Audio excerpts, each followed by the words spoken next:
వ్యక్తిగత గోప్యత అనేది కూడా బయటికి వెళ్ళిపోయే ప్రమాదం అయితే స్పష్టంగా కనబడుతుంది. ఇక ట్రంప్ ఒత్తిడితోనే మోడీ ట్రేడ్ డీల్ అని ప్రతిపక్ష నేత రాహుల్ గాంధీ విమర్శలు అయితే గుప్పించారు. 4 నెలలుగా నిలిచిపోయిన భారత్ అమెరికా ట్రేడ్ డీల్పై ఇంత అకస్మాత్తుగా సంతకాలు జరగడంపై కాంగ్రెస్ సీనియర్ నేత ఎంపీ రాహుల్ గాంధీ పలు ప్రశ్నలు గుప్పించారు. ఈ డీల్ వివరాలు కేంద్రం వెల్లడించాలని డిమాండ్ చేశారు. ట్రంప్ ఒత్తిడితోనే మోడీ ట్రేడ్ డీల్ కుదుర్చుకున్నారని, దేశానికి అమ్మకానికి పెట్టారని, తమ ఇమేజ్ ఎక్కడ దెబ్బతింటుందో అని మోడీ భయపడిపోయారని పార్లమెంట్ బయట మీడియాతో మాట్లాడుతూ రాహుల్ గాంధీ అయితే విమర్శించారు. ప్రధాని మోడీ వణుకుతున్నారు. భారత్ అమెరికా ట్రేడ్ డీల్ 4 నెలలుగా నిలిచిపోయిన దానిపై సోమవారం రాత్రి నరేంద్ర మోడీ సంతకం చేశారని, ఆయనపై తీవ్ర ఒత్తిడి ఉందని చెప్పి దేశాన్ని అమ్మేస్తున్నారని చెప్పి రాహుల్ గాంధీ చెప్పడం అయితే జరిగింది. మీరేమనుకుంటున్నారు?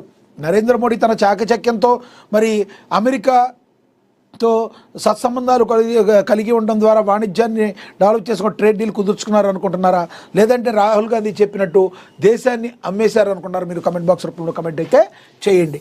ఇక అదేవిధంగా ఏలూరు జిల్లాలో 500 ఎకరాల్లో cocoa city AP CM Chandrababu చెప్పారు. ఆంధ్రప్రదేశ్ వ్యవసాయ రంగంలో విప్లవాత్మక మార్పులకు శ్రీకారం చుడుతూ ఏలూరు జిల్లాలో సుమారుగా 500 ఎకరాల విస్తీర్ణంలో అంతర్జాతీయ స్థాయిలో కోకో సిటీ ఏర్పాటు చేయాలని ముఖ్యమంత్రి చంద్రబాబు అధికారులను ఆదేశించారు. వ్యవసాయం, దాని అనుబంధ రంగాలపై సచివాలయంలో ఉన్నతాధికారులతో నిర్వహించిన సమీక్షా సమావేశంలో కీలక నిర్ణయం తీసుకున్నారు. ఈ కోకో సిటీలో సాగు, ప్రాసెసింగ్, మార్కెటింగ్ వంటి అన్ని ప్రక్రియలు ఒకే చోట ఉండేలా ప్రపంచ స్థాయి ప్రమాణాలతో దీన్ని అభివృద్ధి చేయాలని ఆయన స్పష్టం చేశారు. దీంతో పాటుగా మామిడి, జీడి మామిడి, కొబ్బరి తోటల్లో కోకోను అంతర పంటగా సాగు చేసేలా రైతులను ప్రోత్సహించాలని చంద్రబాబు సూచించారు. మనందరికీ తెలుసు, కోనసీమ జిల్లాల్లో మరి కొబ్బరి చెట్లు ఏ విధంగా ఉంటాయో, కేరళ తర్వాత అంత కొబ్బరి చెట్లు ఉండి కొబ్బరి సాగు ఎక్కువగా ఉండేది మరి ఆంధ్రప్రదేశ్లోని కోనసీమ. అలాంటి కోనసీమ మరి కోకో ఉత్పత్తులు ఏవైతే ఉన్నాయో అన్నింటినీ కూడా మరి ఉండాలి. అలాగే మామిడి, జీడి మామిడి తోటల్లో కూడా మరి ఈ కోకో యొక్క చెట్లను పెంపకం ద్వారా తద్వారా రైతుల్ని అభివృద్ధి పదంగా ముందుకు తీసుకువెళ్ళాలి. జిల్లాలో అలాగే ఏలూరు జిల్లాలో సుమారుగా 500 ఎకరాల విస్తీర్ణంలో అంతర్జాతీయ స్థాయిలో కోకో సిటీ కూడా ఏర్పాటు చేయాలని ముఖ్యమంత్రి చంద్రబాబు నాయుడు అధికారులను మరి ఆదేశించారు. వ్యవసాయం, దాని అనుబంధ రంగాలైన సచివాలయంలో ఉన్నతాధికారులతో నిర్వహించిన సమీక్షా సమావేశంలో ఈ కీలక నిర్ణయం అయితే చంద్రబాబు అయితే తీసుకున్నారని కూడా ప్రచురించారు.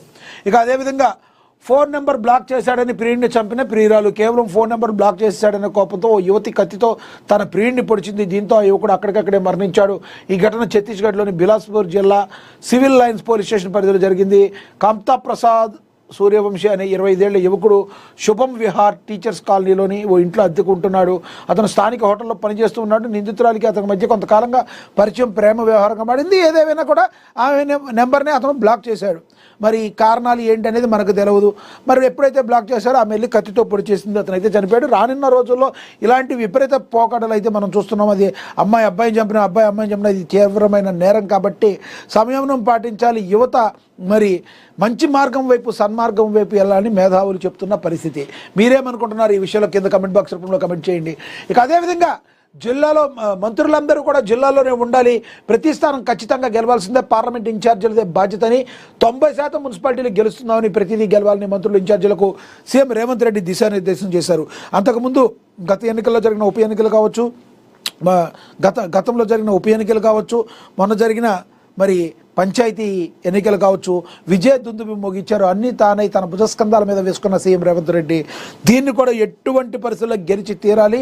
ఎవరైతే అభ్యర్థులను మీరు ప్రకటిస్తున్నారో అభ్యర్థులను గెలిపించి తీరాల్సిన బాధ్యత కూడా మీ మీదే ఉంటుంది. ప్రతి స్థానం కూడా గెలవాల్సిందే.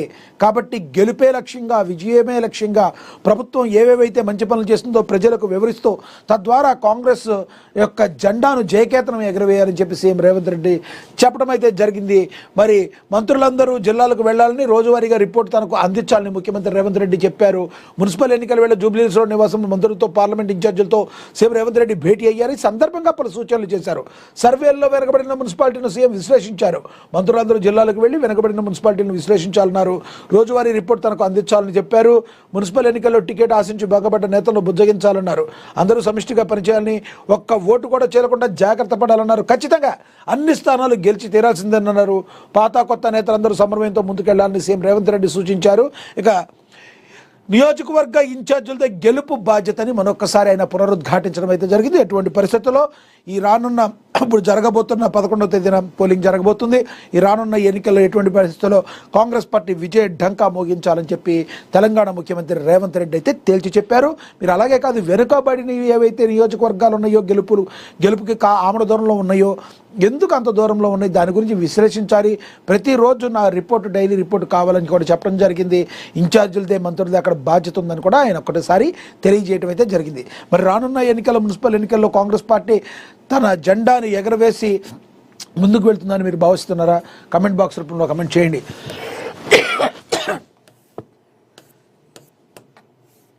ఇంకా మున్సిపల్ ఎన్నికల్లో గులాబీ జెండా ఎగరాలి.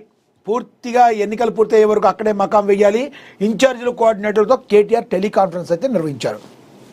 సీఎం రేవంత్ రెడ్డి ఏ రకంగా తన పార్టీ గెలవాలని కోరుకుంటారు, అదేవిధంగా బీఆర్ఎస్ నేత మరి బీఆర్ఎస్ వర్కింగ్ ప్రెసిడెంట్ కేటీఆర్ కూడా అలాగే కోరుకుంటారు. ఎటువంటి పరిస్థితుల్లో విజయమే లక్ష్యంగా బీఆర్ఎస్ పార్టీ ముందుకు వెళ్ళాలని వాళ్ళతో టెలికాన్ఫరెన్స్ ద్వారా వాళ్ళ నేతలతో దిశానిర్దేశం వాళ్ళకి చేయడం అయితే జరిగింది. ఏం మాట్లాడారు చూద్దాం. కాంగ్రెస్ పార్టీ అధికారంలోకి వచ్చిన 2 ఏళ్లలోనే ప్రజల్లో ఆ పార్టీపై తీవ్రమైన వ్యతిరేకత వస్తుందని, కాంగ్రెస్ వైఫల్యాలను ఎండగట్టాలని బీఆర్ఎస్ వర్కింగ్ ప్రెసిడెంట్ కేటీఆర్ పిలుపునిచ్చారు. మున్సిపల్ ఎన్నికల్లో గులాబీ జెండా ఎగురవేయాలని సూచించారు. మంగళవారం పార్టీ నియోజకవర్గ ఇన్ఛార్జీలు, మున్సిపల్ కోఆర్డినేటర్లు, జిల్లా అధ్యక్షులతో నిర్వహించిన టెలికాన్ఫరెన్స్లో ఆయన మాట్లాడారు. కాంగ్రెస్ ప్రభుత్వం ప్రజలకు చేసిన ద్రోహాన్ని, ఇచ్చిన హామీల్ని అమలులో విఫలమైన మోసం చేసిన తీరును ప్రజలు గమనిస్తున్నారని మరి కేటీఆర్ చెప్పడం జరిగింది. ఎటువంటి పరిస్థితుల్లో ప్రభుత్వం ఎక్కడైతే ఇచ్చిన హామీలను నెరవేర్చలేదో వాటన్నింటినీ కూడా కూలంకుషంగా ప్రజల ముందు పెట్టి, ప్రజల ముందు వివరించి మరి ఈ మున్సిపల్ ఎన్నికల్లో బీఆర్ఎస్ జెండా ఎగురవేటట్టు, బీఆర్ఎస్కి విజయాన్ని చేకూర్చేటట్టు మీరందరూ కూడా కృషి చేయాలని చెప్పి టెలికాన్ఫరెన్స్లో అయినా మాట్లాడటం అయితే జరిగింది. ఎటువంటి పరిస్థితుల్లో కూడా బీఆర్ఎస్ పార్టీ విజయమే లక్ష్యంగా